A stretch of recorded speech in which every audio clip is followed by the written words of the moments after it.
इंदर वर्मा। कुछ दिन लगभग 15 दिन पहले मैंने इस विद्यालय में प्रधानाचार्य की पोस्ट पे ज्वाइन किया है। मैं लगभग 27 साल से 27 ईयर से प्रिंसिपल की पोस्ट पे काम कर रहा हूँ और मैंने अलग अलग विद्यालयों में अदर दैन डीएवी में भी काम किया है, जैसे JNV, army schools, army public school वगैरह वगैरह। और इस स्कूल में ज्वाइन करने पे मेरा जो पहला जो विज़न वो यही रहेगा कि हम लोगों के बीच में जो डीएवी की वैल्यूज़ है, मॉडर्न एजुकेशन को, जो हमारी सनातनी परंपराएं हैं, जो हमारी वैल्यू सिस्टम है, जो हमारा कल्चर है, जो हमारी ट्रेडिशंस हैं, जो हेल्दी हैबिट्स है, उसको लोगों के बीच में, बच्चों के बीच में, क्योंकि आजकल का जो बच्चा है वो कल के लिए देश का नागरिक बनेगा, उसके कंधों पे देश की जिम्मेवारी होगी। तो उसके अंदर उसके हेल्थ से जुड़ी हुई, उस समाज से जुड़ी हुई वो वैल्यू सिस्टम को कैसे फॉलो करता है, कैसे देश को आगे ले जाता है। अगर मान लो कल को एक नेता भी बनता है, क्योंकि आजकल ये कहा जाता है कि इस प्रोफेशन में ये बुराई है, उस प्रोफेशन में वो बुराई है, तो ये जो बुराइयां हैं ये कहाँ से पैदा हो रही हैं? तो इसमें जो स्कूल का क्या रोल हो सकता है, स्कूल उसको कैसे सुधार सकता है, या स्कूल उसके बच्चे का जो राष्ट्र निर्माण है वो कैसे करना है, उसके बारे में हम अपने स्कूल से छोटे लेवल पे, प्राइमरी लेवल से लेकर के +2 लेवल तक बच्चे के राष्ट्र निर्माण के बारे में वैल्यू सिस्टम को ज़्यादा से ज़्यादा मजबूत कर रहे हैं। और जो महात्मा हंसराज जी ने, जो हमारे फाउंडर प्रिंसिपल रहे डीएवी लाहौर में, जो पहला विद्यालय 1885 में खुला, उनके दिए हुए जो हमें ज्ञान है, रास्ता जो बताया गया है, उसके ऊपर चलते हुए हम बच्चों के भविष्य को सुनहरा बनाने की कोशिश में लगे हैं। और साथ के साथ जो हमारा एंग्लो इंडियन जो कंसेप्ट है डीएवी का, कि हम बाहर की जो संस्कृति है, बाहर की जो वैल्यू सिस्टम है, बाहर की जो अच्छी चीज़ें हैं एजुकेशन में, उनको अपनी सनातनी कला परंपरा के साथ जोड़कर आगे कैसे बढ़ाएंगे, ये हमारा सबसे बड़ा जो है वो अध्यय रहेगा कि हम इसको आगे से आगे मॉडर्न एजुकेशन के साथ अपनी जो संस्कृति है उसको आगे ले जाना है।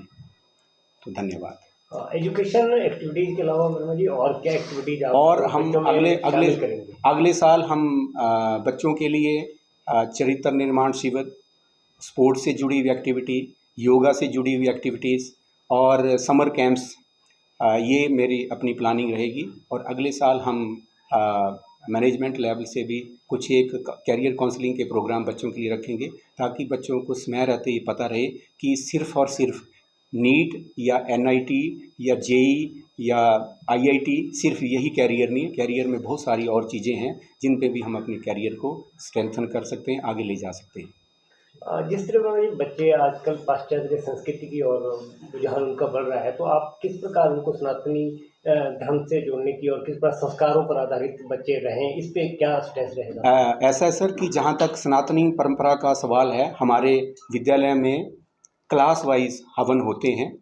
और हर वीक में एक हवन का कार्यक्रम रहता है, जिसमें बच्चे ही हवन करते हैं, सिर्फ एक जो हमारा धर्म शिक्षक है उसकी देखरेख में, जिसमें कि जो ऋग्वेदा के जो सबसे अच्छे मंत्र सरस्वती जी ने, महर्षि दयानंद सरस्वती जी ने हमें सुझाए हैं कि ये मंत्रों का जरूर उच्चारण करना है। इनसे मन में भी और वातावरण में भी और समाज में भी अच्छी जो भावनाएं वो एक दूसरे के प्रति पैदा होती हैं। उन सारे मंत्रों का उच्चारण सब बच्चों को ये कंठस्थ है और ये सारे बोलते हैं। और उसके साथ साथ अंत में हम सारे सृष्टि के बारे में एक प्रार्थना सभा होती है हमारी, जिसमें हम पूरी सृष्टि में शांति के लिए भगवान से प्रार्थना भी करते हैं। और उसके बाद हम सनातनी जो परंपरा है हमारी, उसके अनुसार हम जो हमारे धार्मिक ग्रंथ हैं, चाहे रामायण है, चाहे महाभारत है, चाहे गीता है, उसके ऊपर हम बच्चों का क्विज भी कराते हैं, ताकि बच्चों को वो चीज़ें याद रहें कि, और उसमें जो बच्चे हमारे फर्स्ट सेकंड थर्ड आते हैं उनको हम फिर प्राइज़ भी देते हैं। सुंदर जी, एक बात पूछना चाहूँगा आपसे मैं जी, एक डीएवी ही क्यों, जबकि आज बहुत सारे आपके आसपास भी काफ़ी स्कूल हैं जी, मगर डीएवी ही क्यों? बिल्कुल सही कहा सर आपने। सर डीएवी इसलिए ज़रूरी है क्योंकि आदिकाल से इंसान जो है वो शिक्षा को व्यवसाय के रूप में देखता रहा है कि शिक्षा ली तो इस शिक्षा का मतलब है कि मुझे नौकरी करनी है, मुझे पैसा कमाना है। लेकिन आप देखते होंगे कि बहुत सारे ऐसे बच्चे भी हैं, ऐसे लोग भी हैं, जैसे मैं अफजल गुरु की बात करूंगा कि वो एक इंजीनियर था, लेकिन उसको शिक्षा समाज की सेवा के लिए नहीं दी गई कि शिक्षा आप ले रहे हैं, जरूर आप एक डॉक्टर बन गए हैं या इंजीनियर बन गए हैं, आपको अब बदले में समाज को क्या देना है। तो हमारी जो सनातनी परंपरा है वो यही है कि अगर आप समाज ने आपको कुछ दिया है तो आपको बदले में सेवा भी समाज को करनी बनती है। तो जो सेवा भाव है वो बच्चे के अंदर पैदा करना है। तो हम डीएवी में बच्चों के अंदर जो सेवा भाव है, क्योंकि देश इतना हमारा कई किस्म की हमारे फेथ हैं, लोगों के विश्वास हैं, कई धर्मों के लोग, कई संप्रदाय के लोग हैं इस देश में रहते हैं। तो हम एक दूसरे के प्रति प्यार का भाव रखें, सेवा का भाव रखें, ये देश की एकता के लिए, अखंडता के लिए भी बहुत ज़्यादा ज़रूरी है। इसलिए हम ये चाहते हैं कि डीएवी एक ऐसा विद्यालय है जहाँ पे हम इन वैल्यूज़ को भी साथ में लेके चलते हैं। हम किसी के क्या संस्कृत और वैदिक शिक्षा भी हम दी जाती है? बिल्कुल जी, बिल्कुल। यहाँ पे जो वैदिक शिक्षा है वो मैंने अभी कहा आपको कि हमारे पास जो धर्म शिक्षक है वो अभी धर्मेंद्र उसका नाम है, वो अभी 7 दिन का शिविर जो है हिसार लगा के आया है, जिसमें दिल्ली से लोग, पूरे ऑल इंडिया से लोग, दिल्ली से जो धर्म शिक्षक थे उनको सिखाने के लिए जो हमारे ग्रंथों में जो चीज़ें बताई गई हैं, धार्मिक जितने भी ग्रंथ हैं और जो वैदिक हमारी ट्रेडिशंस हैं, सिर्फ वो जो अंधविश्वास वाली चीज़ें उनको छोड़ के जो बाकी चीज़ें हैं जो जिनका एक वैज्ञानिक आधार है, उन चीज़ों का 7 दिन का शिविर अभी वो हाल ही में 2 दिन पहले वहाँ से वापिस आया है। कहाँ पे है ये डीएवी हिसार जी। हाँ जी सर, एक कोरोना के टाइम के बाद पेरेंट्सों को और बच्चों को मोबाइल की प्रथा शुरू हुई थी जी। क्या आपका इस बारे में थोड़ा सा, पेरेंट्स आज की डेट में मोबाइल की वजह से बच्चों से बहुत आहत है, बिल्कुल ठीक है, उसके बारे में आपका कोई ऐसा कदम होगा जिससे पढ़ाई पे ज़्यादा, किताबों को रीडिंग क्लासेस पे ध्यान दें? सर जहाँ तक कोरोना के पीरियड की बात है, वो एक मजबूरी थी पेरेंट्स की भी, बच्चों की भी और सरकारों की भी कि बच्चे आइडल ना बैठें, बेकार ना बैठें, उनको किसी ना किसी छोटी मोटी चीज़ से एंगेज करें। लेकिन एक टीचर की, एक अध्यापक का कोई सब्स्टिट्यूट नहीं हो सकता है। जो चीज़ फॉर्मली एक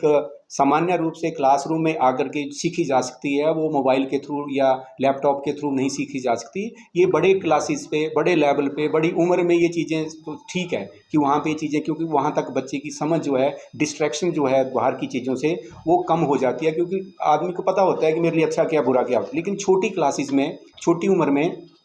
बच्चों को पता नहीं होता है कि कोई चीज़ जो मोबाइल पे बार बार फ्लैश हो रही है, इसका आपके ऊपर क्या प्रभाव है। तो इसलिए कोरोना के दौरान बहुत सारे बच्चों को ये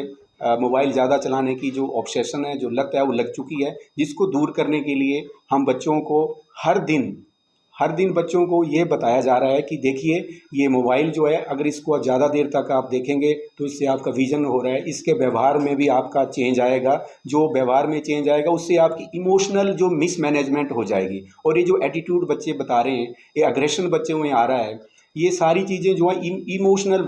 मिसमैनेजमेंट है। और उसके साथ साथ बच्चे की जो प्रायोरिटी है लाइफ में कि उसको कब क्या करना है, सवेरे उठ के क्या करना है, प्राथमिकताएं क्या हैं, वो सारी की सारी पीछे छूट रही हैं। और वो जल्दबाजी में फिर अपना कभी स्कूल का काम नहीं कर रहा है, कभी स्कूल नहीं आ रहा है, कभी पेरेंट्स के लिए वो दिक्कत बन रहा है कि जी आज इसने